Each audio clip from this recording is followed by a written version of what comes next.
1,000 protesters braved the weather, blocked traffic, and shut down city streets today in the downtown core.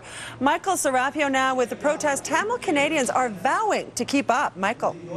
Well, Pam, those demonstrations downtown are now over, but many Tamil Canadians have moved here to St. Joseph's Church in Leslieville to take part in a 12-hour vigil. The purpose, to raise awareness about what the United Nations is calling a humanitarian crisis in Sri Lanka.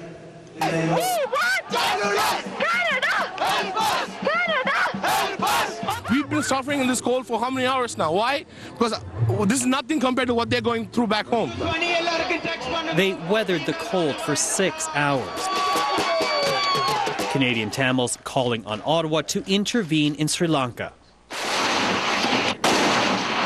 where a bloody civil war is now threatening 250,000 civilians, trapped in the crossfire between government soldiers and Tamil rebels.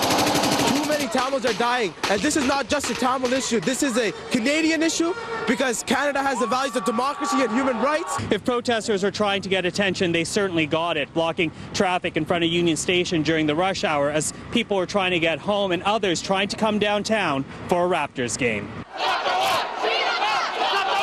This shot from our Eyes camera shows just how big the protest got on Front Street.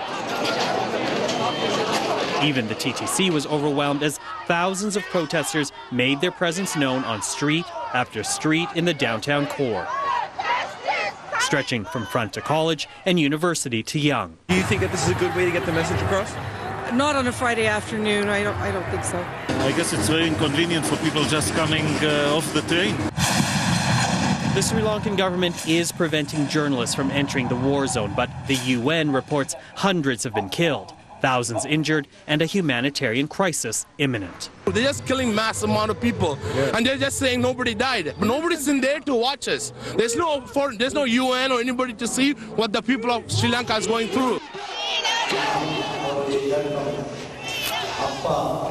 And organizers are vowing to keep the demonstrations up until Canada intervenes and Tamils in Sri Lanka are saved from the war zone. At St. Joseph's Church, I'm Michael Serapio. Now back to the newsroom.